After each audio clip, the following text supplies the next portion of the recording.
My name is Maya, I am 46 years old, and I live in a quiet neighborhood in Seattle.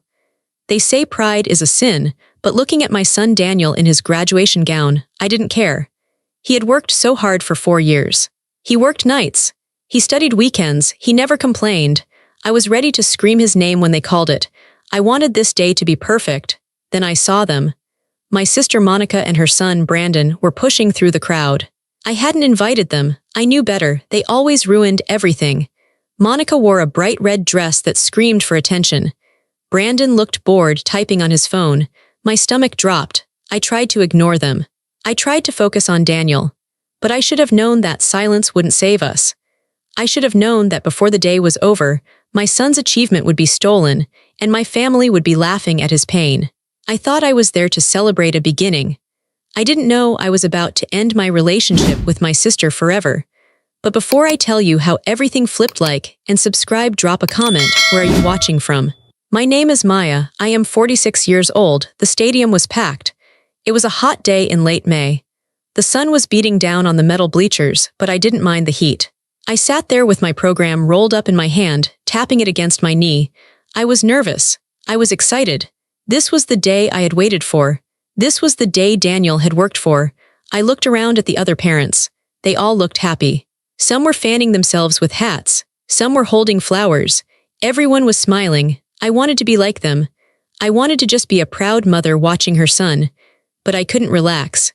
Next to me, my sister Monica shifted in her seat. She let out a loud sigh. "It is so hot," she complained. She wasn't whispering. "Why do they make these things so long? It's just a piece of paper." I tightened my grip on the program. "It's important, Monica," I said quietly. "It's a big achievement." She rolled her eyes. She was wearing a red dress that was too tight and too bright for a morning ceremony. She wanted people to look at her. She always wanted people to look at her. "It's a general business degree, Maya," she said, waving her hand like she was shooing away a fly. "Everyone has one. It's not like he's becoming a doctor." Her words were like little needles. They poked at my happiness. I tried to ignore them. I looked past her to her son, Brandon, my nephew. Brandon was 23, the same age as Daniel. He was sitting slumped over, staring at his phone. He hadn't looked up once since we arrived. He was wearing jeans and a t-shirt. I had asked him to wear a nice shirt. I had asked him to look presentable for his cousin. But he didn't care. "Brandon," I said softly. "Daniel is going to walk soon. Can you put the phone away?" Brandon didn't even look at me. He just grunted. "Leave him alone," Monica snapped. "He's bored. This is boring. Besides, he's busy networking. He's a very popular boy." I bit my tongue. I knew Brandon wasn't networking. He was playing a game. I could hear the little electronic sounds coming from his phone. Ping, ping, crash. I took a deep breath. I told myself, focus on Daniel. Don't let them ruin this. I looked down at the stage. The graduates were sitting in rows of folding chairs. They all looked the same in their black gowns and square caps. But I knew exactly where Daniel was. I could spot him by the way he sat. He sat up straight. He was paying attention to the speaker. Daniel had worked so hard.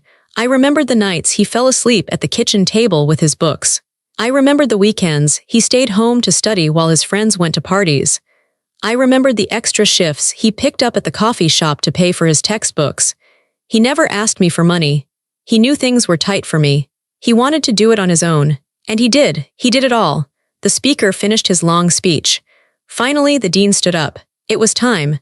"Will the candidates for the School of Business please rise?" the dean announced. My heart jumped into my throat. This was it. The students stood up. A cheer went through the crowd. I clapped my hands. I clapped until my palms hurt. They started calling names. It went alphabetically. I waited. I watched. "Daniel James Miller," the announcer's voice boomed over the speakers. "Summa cum laude. Summa cum laude," with highest distinction. I stood up. I couldn't help it. I jumped to my feet. "That's my son," I yelled. "That's Daniel," I waved my arms. Daniel walked across the stage. He looked tall and handsome. He shook the dean's hand. He took his diploma. He looked up into the stands. I knew he couldn't see me in the crowd, but he smiled anyway. He raised his diploma in the air. I felt tears stinging my eyes. I was so proud. My chest felt like it was going to burst. Then I heard a laugh, a sharp, cruel laugh. I looked down. Monica was still sitting. She hadn't stood up. She wasn't clapping. She was looking at her nails. "Summa cum laude," she mimicked the announcer. Sounds fancy, probably just means he was a teacher's pet. I froze, I stopped clapping, I looked at her in shock. He worked hard for that, Monica, I said. My voice was shaking. He had a 4 GPA, that is not easy, Monica shrugged. Books are easy, Maya, real life is hard. Brandon knows real life, he has street smarts. Daniel just knows how to take tests. It's not the same thing. Brandon finally looked up from his phone. He looked at the stage where Daniel was walking down the stairs. Nerd, Brandon muttered. He snickered. Monica patted Brandon's arm. It's okay, honey, you have personality. That takes you further than grades. I sat back down slowly. The joy was draining out of me. It felt like cold water was filling my shoes. Why did they have to be this way? Why couldn't they just be happy for him? Even for 1 minute. I looked at Daniel again. He was back in his seat. He looked happy. He didn't hear them. He didn't know what his aunt and cousin were saying. I decided right then that I wouldn't tell him. I would protect this moment. I would keep a smile on my face. I would act like we were a normal, happy family. Let's go, Monica said, standing up before the ceremony was even over. I'm hungry, and my feet hurt. We saw him walk. That's enough. We have to wait until the end, I whispered. It's rude to leave. I don't care, Monica said loudly. People in front of us turned around to look. She didn't even blink. I'm going to the car. Hurry up, Maya. Don't be dramatic. She grabbed her purse and started pushing past people in the row. Brandon followed her, stepping on people's feet without saying sorry. I sat there for 1 more second. I looked at Daniel's back. I wanted to stay. I wanted to watch every single student. I wanted to throw my cap in the air with them. But I knew if I stayed, Monica would cause a scene in the parking lot. She would scream. She would make Daniel feel guilty, so I got up. I lowered my head. I followed my sister and my nephew out of the stadium, leaving my son's celebration behind. We waited by the car for 20 minutes before Daniel came out. When he finally walked up to us, he was beaming. His gown was unzipped, flapping in the wind. He held his diploma covered tightly in both hands.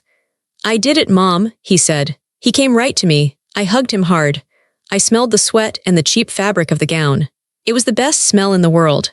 I am so proud of you, I whispered into his ear. So proud. Thanks, Mom, he said. He pulled back and looked at Monica and Brandon. He smiled at them too. He was always so kind. He always tried so hard to please them. Did you guys see me? Daniel asked. Monica checked her reflection in the car window. We saw, she said flatly. You walked, good job. Yeah, good job, college boy, Brandon said.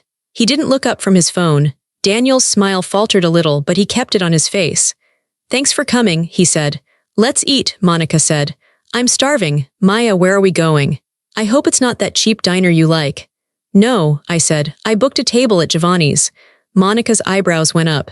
Giovanni's, that's pricey. You sure you can afford that? I saved up, I said simply. It's a special occasion. We got into the cars. I drove Daniel. Monica and Brandon followed us. In the car, Daniel was quiet for a moment. Then he looked at me. Are they okay? He asked. Aunt Monica seemed annoyed. She's just hot, I lied. You know how she gets in the heat. Don't worry about it. Today is about you. We arrived at the restaurant. It was a nice place. White tablecloths, cloth napkins. Candles on the table even though it was daytime. The waiter seated us at a round table near the window. I sat next to Daniel. Monica and Brandon sat across from us. The waiter came over. Welcome. Can I start you with drinks? I'll have the Cabernet, Monica said immediately. The reserve bottle and bring 2 glasses. Brandon will have some. I looked at the menu. The reserve bottle was $80. Monica, I said softly. Maybe just a glass. Oh, relax, Maya, she snapped. It's a celebration, isn't it? Don't be cheap on your son's big day. She made it sound like I was the one ruining it. I looked at Daniel. He looked embarrassed. It's fine, Mom, he whispered. Fine, I told the waiter. The bottle. We ordered food. Monica ordered the steak and lobster. Brandon ordered 2 appetizers and the largest pasta dish. I ordered a small salad. Daniel ordered chicken. While we waited for the food, the tension at the table was thick. I tried to make conversation. So, Daniel, I said brightly, how does it feel to be done? It feels weird, he laughed. No more homework tonight. You have to start looking for a job now, Monica interrupted. She poured herself a large glass of wine. The free ride is over. He has a job, I said. He's been working all through school. I mean a real job, Monica said. A career. Brandon is already interviewing for top positions, big marketing firms. I stiffened. I knew about those interviews. I was the one who set them up. Brandon had asked me for help weeks ago.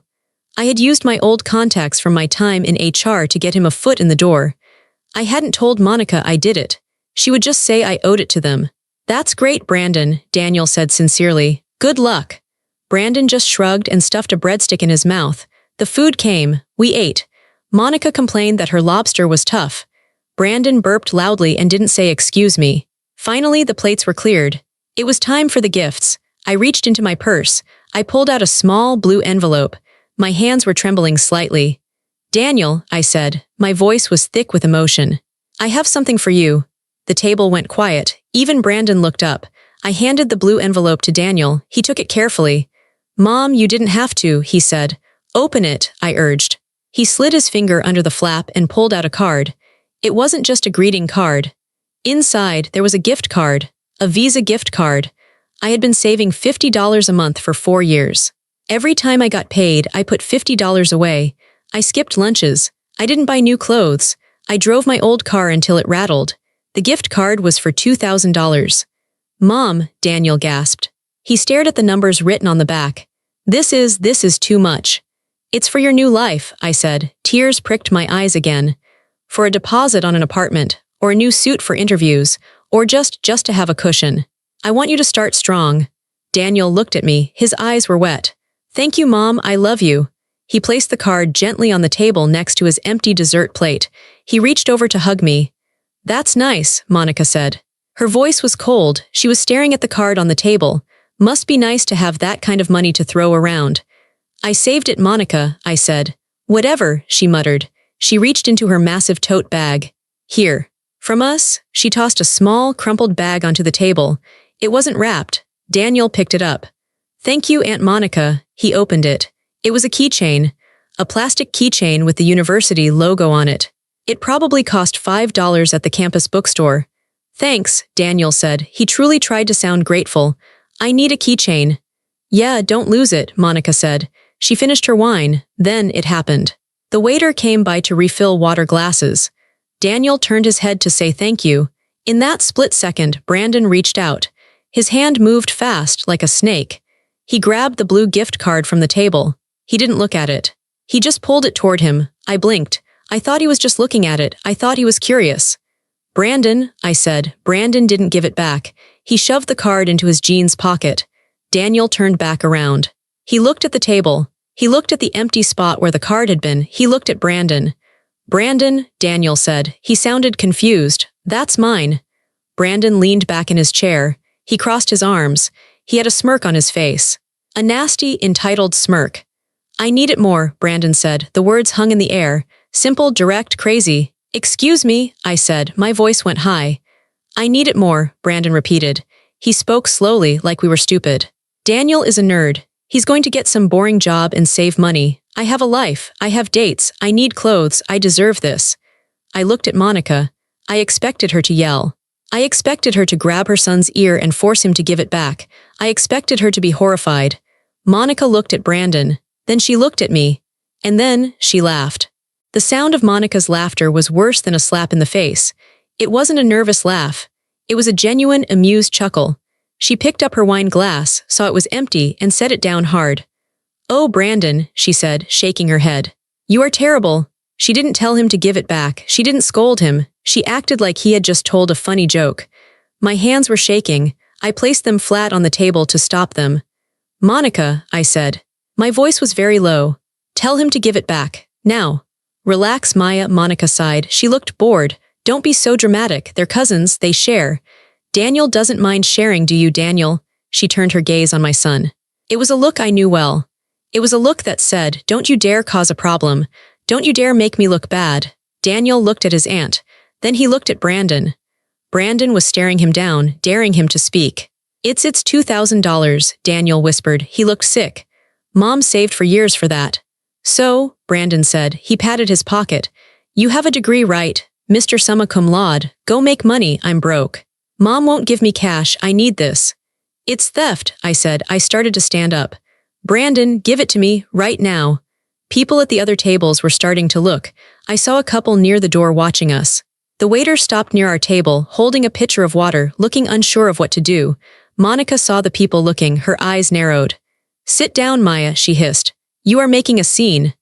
"I'm making a scene?" I asked. I felt like I was going crazy. "Your son just stole $2,000 from my son at the dinner table." "He didn't steal it," Monica said. "He's borrowing it. Family helps family. God, you are so selfish. You always have been. You think you're better than us because Daniel gets good grades. You think you can just flash money in our faces." "It was a gift," I cried. "It's family harmony," Monica shouted back.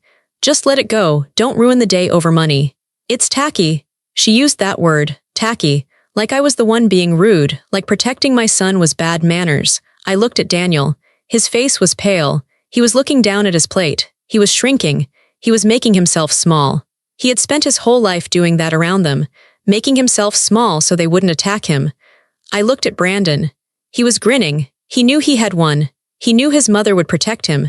He knew I hated conflict. I looked at Monica. She was glaring at me, challenging me to fight her. If I screamed, she would scream louder. If I called the police, she would tell everyone I was a crazy, jealous sister who attacked her nephew. She would ruin Daniel's memory of this day forever. It would become the day his mom went crazy at a restaurant. I felt a coldness settle in my chest. It started in my heart and spread to my fingers. It wasn't fear. It wasn't sadness. It was clarity. For 20 years, I had played this game. I had apologized when I wasn't wrong. I had given them money I didn't have. I had kept the peace. I had swallowed my pride. And this was the thanks I got. My son robbed at his own graduation dinner. I looked at Daniel. I saw the pain in his eyes. He was waiting for me to fix it, or he was waiting for me to surrender. I took a deep breath. I sat back down. "Fine," I said. The word was quiet. Monica smiled. It was a smile of victory. "See, was that so hard? Family is more important than money." I turned to Daniel. I reached out and took his hand. His hand was cold. "Let it go, Daniel," I whispered to him. "Mom," he looked at me hurt. "But, let it go," I said again. I squeezed his hand hard. I looked him right in the eyes. I tried to send him a message with my eyes. "Trust me, just wait." Daniel saw something in my face. He stopped arguing. He nodded slowly. "Okay," he said softly. "Fine, keep it, Brandon." Brandon laughed. "Thanks, cuz I knew you were cool." "Check, please," I called to the waiter. I paid the bill. I paid for the steak. I paid for the lobster. I paid for the wine I didn't drink. We walked out of the restaurant. The sun was setting now. The air was cooler. "Well, that was lovely," Monica said in the parking lot. She picked her teeth with a fingernail. "We should do this more often. Proud of you, Daniel. Good luck with the job hunt." She didn't hug him. She just got in her car. Brandon didn't say anything. He got in the passenger seat and immediately pulled out his phone, probably to spend my money online. I watched them drive away. I watched their taillights disappear around the corner. Daniel was standing next to me. He looked defeated. His shoulders were slumped. "I'm sorry, Mom," he said, his voice cracked. "I should have fought him for it. I didn't want to make Aunt Monica scream." I turned to him. I put my hands on his shoulders. "Do not apologize," I said firmly. "You did nothing wrong. You are a good man, Daniel. You are kind, and you are 10 times the man Brandon will ever be." "But the money," he said. "All your savings." "It's just money," I said. And for the first time I meant it. Money could be replaced. Dignity could not. "Get in the car," I said. "Let's go home." I drove home in silence, but my mind wasn't silent. My mind was a machine. I was replaying every insult, every smirk, every time Monica told me I was nothing. I wasn't going to yell. I wasn't going to beg for the money back. I had something much better than a scream. I had the truth, and I had the power to use it. The house was quiet. It was 11:30 p.m. Daniel had gone to his room hours ago. He said he was tired, but I knew he was just sad. He should have been out celebrating with friends. He should have been happy. Instead, he was lying in the dark, feeling foolish because his own family treated him like garbage. I sat at the kitchen table. The only light came from the screen of my laptop. I had a cup of tea next to me, but it was cold. I hadn't taken a sip. My fingers hovered over the keyboard. I had opened my email. I was looking at a message in my sent folder. It was dated 3 weeks ago. To Sarah Jenkins, HR Director, OmniCorp Marketing from Maya Miller. Subject: Recommendation for Brandon Davis. Dear Sarah, I hope you are well. I am writing to personally recommend my nephew, Brandon Davis, for the Junior Marketing Associate position. He is bright, energetic, and eager to learn. I believe he would be a great asset to your team. I read the words. They tasted like ash in my mouth. Bright, energetic, eager to learn, lies, all lies. I had written that email because Monica begged me. She had called me crying, saying Brandon couldn't catch a break. She said he just needed a chance. She said he had changed. I believed her. Because that's what I did. I believed in family. So I used my reputation. Sarah Jenkins was an old colleague. She trusted me. When I vouched for Brandon, she pulled his resume to the top of the pile. She gave him an interview he wasn't qualified for. She was ready to hire him next week. I thought about the restaurant. I thought about Brandon snatching the card. I need it more. I deserve this. He didn't deserve a job. He didn't deserve a career handed to him. He was a thief. He was lazy, and he was cruel. If he got this job, he would be a nightmare. He would be rude to coworkers. He would steal credit. He would probably steal lunch from the fridge. And when he inevitably failed, it would reflect on me. Sarah would ask me, "Why did you send him to us?" I looked at the cursor blinking on the white screen. I hit reply to my own email. The subject line popped up. Ray, recommendation for Brandon Davis. I started typing. My fingers moved fast. I didn't have to think about what to say. The words poured out of me. Dear Sarah, please disregard my previous email regarding Brandon Davis. I need to retract my recommendation immediately. After observing his recent behavior, I can no longer ethically vouch for his character, professionalism, or integrity. I made a mistake in assessing his readiness for a corporate environment. He is not suitable for your company. Hiring him would be a risk I cannot support. I apologize for any inconvenience this causes you. Please trust that I am telling you this to protect your team. Sincerely, my eye stopped. I read it over. It was harsh. It was direct. It was fatal to his chances. Sarah trusted me. When she read this, Brandon wouldn't just lose this job. He would be flagged. HR people talk. His name would be mud before he even started. My heart hammered in my chest. A voice in my head, Monica's voice, whispered, "You're betraying family. You're ruining his life." Then I remembered Daniel's face when the card was stolen. I remembered Monica laughing. They didn't care about ruining Daniel's moment. They didn't care about my sacrifice. They called it family harmony when they walked all over us. But when we stood up for ourselves, they called it betrayal. Not anymore. I wasn't doing this for revenge. I told myself that.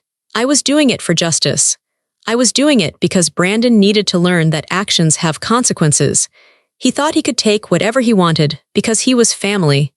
He was about to learn that the real world doesn't care about your DNA. The real world cares about how you treat people. I moved the mouse. The cursor hovered over the blue send button. I didn't hesitate. I didn't flinch. I clicked, sent. The message whooshed away. It was done. I sat back in my chair. The house was silent, but for the first time all day, the silence didn't feel heavy. It felt clean. I closed the laptop. I took my cold tea to the sink and poured it out. I went to Daniel's room. I opened the door quietly. He was asleep, curled up under his blanket. He looked so young. "I got you, baby," I whispered into the dark. "Mom's got you." I went to my own bed. I pulled the covers up. I knew what was coming. I knew that on Monday morning the phone would ring. I knew Monica would scream. I knew the storm was coming. Let it come. I was ready. I closed my eyes and fell into a deep, peaceful sleep. Sunday passed in a strange, heavy silence. I cleaned the house. I did laundry. I cooked a roast for dinner. I moved through the rooms like a ghost. I was waiting. I knew the bomb I had planted was ticking, but I didn't know exactly when it would explode. Monday morning arrived with a gray sky and the sound of rain hitting the windows. It was a gloomy day, the kind of day that makes you want to stay in bed. But I was up early. I made coffee. I sat at the kitchen island, staring at my phone. At 9 a.m., the business day started. At 9:15 a.m., Sarah Jenkins at Omnicorp would open her email. At 9:30 a.m., my phone rang. It wasn't Sarah, it was Monica. I looked at the screen. Monica flashed in bright white letters. My stomach tightened just a little, not out of fear but out of anticipation.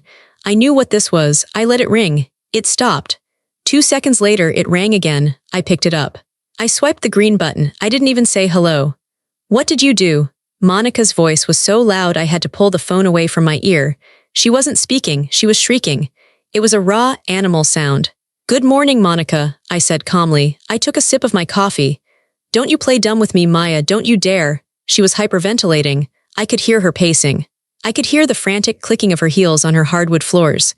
Brandon just got an email from Omnicorp. They canceled his interview. They canceled it, Maya. Oh, I said, that's unfortunate.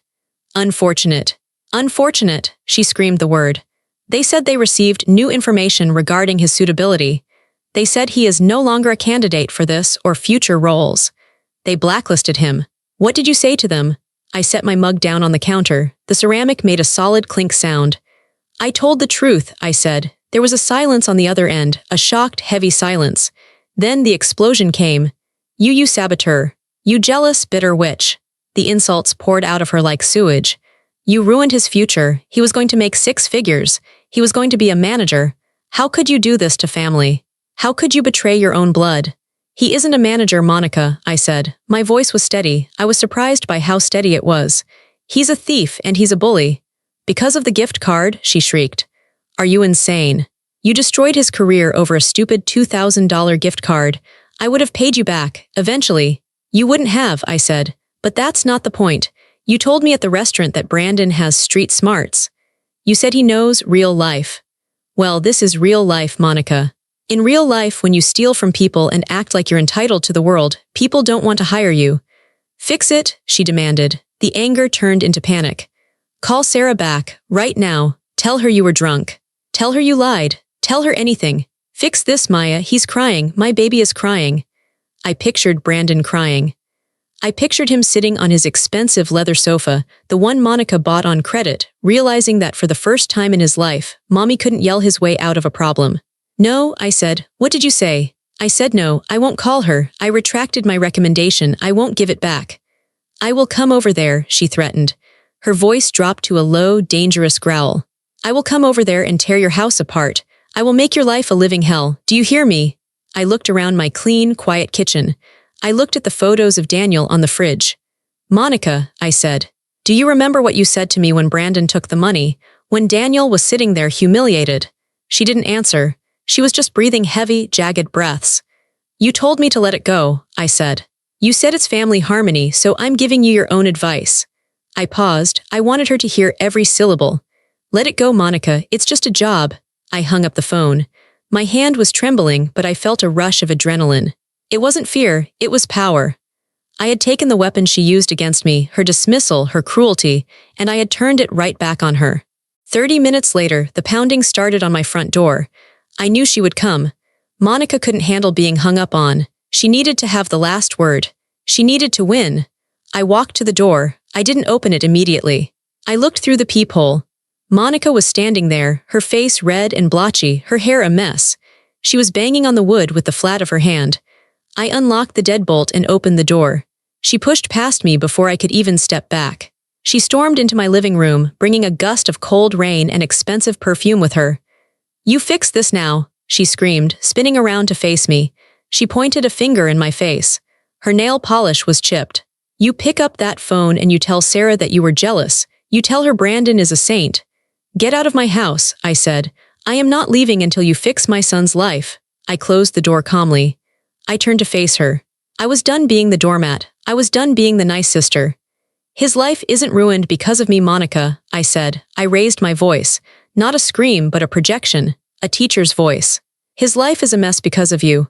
Me, she laughed, a crazy, high-pitched sound. I gave him everything. I love him, unlike you who hates her own family. You don't love him, I said. You enable him. You crippled him. I took a step toward her. She looked surprised. I never stepped toward her. I always stepped back. For 20 years I have watched you, I said.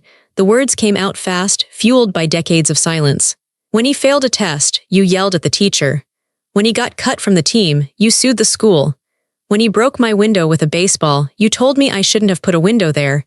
You taught him that nothing is ever his fault. You taught him that he can take whatever he wants and the world will just let him.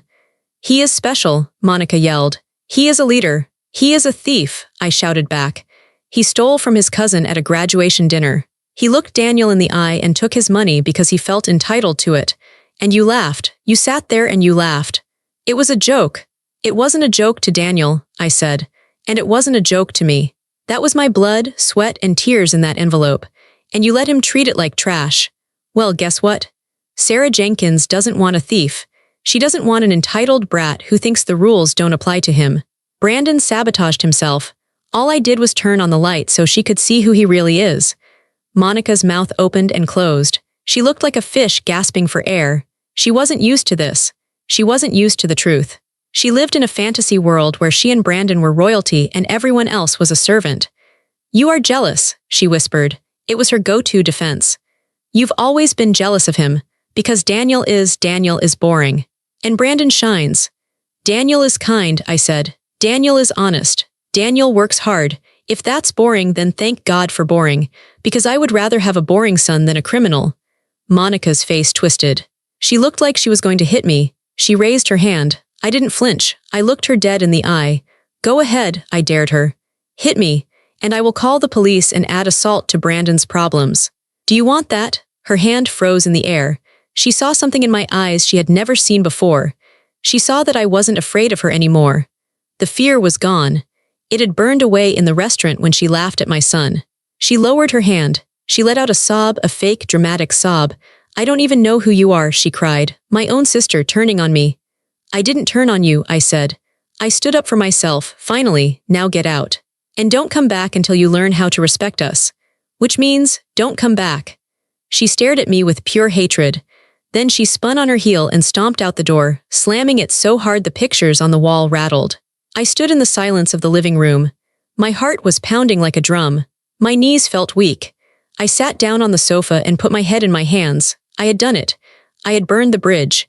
And looking at the ashes, I didn't feel sad. I felt free. I didn't know Daniel was home. I thought he had gone to the gym. But a few minutes after Monica slammed the door, I heard a creak from the hallway. I looked up. Daniel was standing there. He was wearing his workout clothes, holding his gym bag. He looked pale. His eyes were wide. "Mom," he said softly. "Daniel," I wiped my face quickly. "I didn't know you were here." Did you hear that?"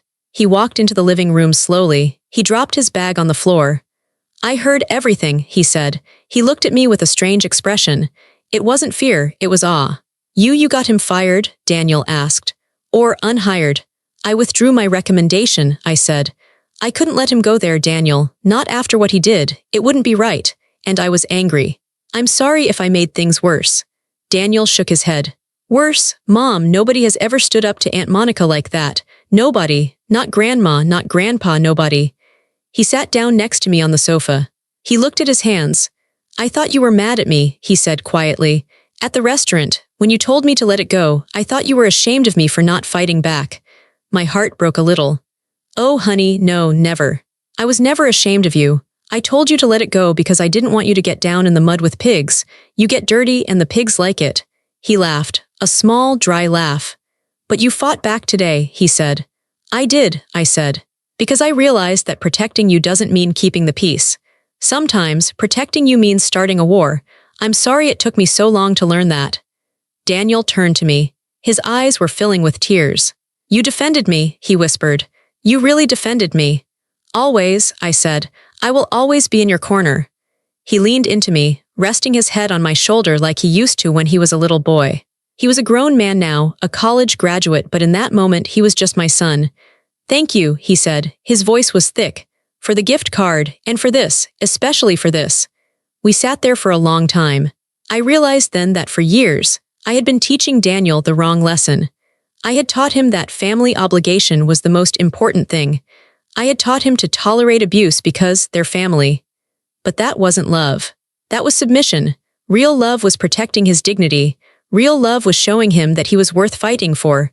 "What's going to happen now?" Daniel asked, lifting his head. "The family is going to go crazy." "Let them," I said. "We have each other, and we have the truth, that's enough." "Is Brandon really blacklisted?" "Probably," I said. "At least at Omnicorp. And word travels fast in this town. He's going to have to start at the bottom, just like everyone else. He's going to have to learn to work." "He's going to hate that," Daniel smirked. "He is," I agreed. "But it's the best gift I could have given him, a reality check." Daniel was right. The family went crazy. It started that evening. My phone started buzzing and didn't stop. It was the Miller family WhatsApp group. A group chat that included cousins, aunts, uncles, people who hadn't spoken to me in months, suddenly having very strong opinions about my life. Ping, Aunt Linda, Maya, what is this I hear about you sabotaging Brandon? That is low. Ping, Cousin Jerry, family helps family. Maya, you don't mess with a man's livelihood. Ping, Uncle Bob, Monica is hysterical. You need to apologize and fix this. Unbelievable behavior. I watched the messages roll in. It was like watching a swarm of wasps. They didn't know the whole story. They only knew Monica's version. Monica, the victim. Monica, the martyr. She had probably told them I called Sarah out of pure spite for no reason at all. I saw Daniel looking at his phone across the room. He was in the group chat too. Mom, he said, looking anxious. They're tearing you apart in here. Should I say something? No, I said. Don't engage. That's what they want. They want a fight. But they're lying, Daniel said. They're saying you're jealous. They're saying you're crazy. I picked up my phone. I scrolled through the wall of text. Accusations, guilt trips, biblical quotes about forgiveness sent by Aunt Linda, of course. I could have typed out a long explanation. I could have detailed the theft at the restaurant. I could have explained the insults. But I realized they don't care. They didn't want the truth. They wanted the status quo. They wanted Monica happy because when Monica was unhappy, she made everyone miserable. I was the boat rocker and they hated me for it. I typed one message. To everyone, Monica told us to let the theft of Daniel's graduation gift go because it was just money. I am telling her to let this go because it is just a job. Brandon is an adult. His actions have consequences. I will not apologize for telling the truth. I hit send. The chat exploded. Monica, theft. He borrowed it. You liar, Aunt Linda, Maya, you are being very petty. Uncle Bob. We need to have a family meeting. Sunday dinner. Everyone, I smiled. A family meeting, an ambush. I tapped the 3 dots in the corner of the screen. Group info, exit group. A little box popped up. Are you sure you want to exit Miller family? I had been in that group for 6 years. I had muted it, archived it, ignored it, but I never left. Leaving felt like cutting the cord. I pressed exit. Then, I went to Monica's contact. Block caller, I went to Brandon's contact. Block caller, I looked up at Daniel. I left the group, I said. You did, he looked shocked. I did, and I blocked Monica. I'm done, Daniel. I'm not playing the game anymore. Daniel looked at his phone. I'm leaving too, he said. He tapped his screen. Done. The room felt instantly lighter. The buzzing stopped. The frantic energy dissipated. What if they come here? Daniel asked. Let them come, I said. The door is locked. If they want to scream, they can scream at the siding. We have better things to do. Like what? Like dinner, I said. And like celebrating your graduation properly, without thieves. Without drama. I felt a profound sense of peace. I had lost a sister, yes. I had lost the approval of my extended family, but I had kept my self-respect. And I had kept my son's trust. It was a fair trade. 2 months passed. The summer turned hot and humid. The grass grew tall. The world kept turning. I didn't see Monica. I heard from a neighbor that she was telling everyone I had had a mental breakdown. She told people I was unstable. I didn't care. Let her talk. Her words were just wind. Daniel was doing well. He used the $2,000 gift card, which I had replaced slowly from my savings, to pay for a specialized certification course in data analytics. He studied every day. He was focused. He was driven. One Tuesday afternoon, he came running into the kitchen. Mom, he shouted. Mom, look. He shoved his phone in my face. It was an email. Dear Daniel, we are pleased to offer you the position of junior analyst. It was a real job, a good job, with a salary, benefits, and a future. He had gotten it on his own merit. No nepotism, no favors, just hard work. Oh, Daniel, I hugged him. We jumped up and down in the kitchen like little kids. I start in 2 weeks, he said, grinning. And Mom, I'm going to pay you back for everything. You don't owe me anything, I said. Just be happy. That's the payment. Later that week, I went to the grocery store. I turned into the cereal aisle and saw him. Brandon, he was stocking shelves. He was wearing a green vest with a name tag. He looked tired. He looked sullen. I stopped my cart. I didn't mean to stare, but I couldn't help it. He saw me. He froze. He held a box of cornflakes in his hand. He looked at me, and I saw the shame in his eyes. He looked away quickly, pretending to be busy with the boxes. I could have walked over. I could have gloated. I could have said, how's the marketing career going? But I didn't. I remembered what I told Monica. Let it go. He was facing his consequences. He was working a hard, honest job. Maybe it would be good for him. Maybe, just maybe, stocking those shelves would teach him the value of $1 in a way Monica never did. I pushed my cart past him. I didn't say a word. I didn't look back. I walked out to my car into the bright sunshine. I loaded my groceries. I thought about family. For so long, I thought family was defined by DNA. I thought it meant shared history and shared blood. I thought it meant you had to stay, no matter how much it hurt. I was wrong. Family isn't about whose blood runs in your veins. It's about who stands by you when the world falls apart. It's about respect. It's about kindness. Monica and Brandon shared my DNA, but they weren't my family. Not anymore. Daniel was my family. And the friends who supported me were my family. And I was my own family. I got into the driver's seat and started the engine. The radio was playing a song I liked. I rolled the windows down. I drove home to my quiet, peaceful house where no one was screaming and no one was stealing and everything was finally perfectly right.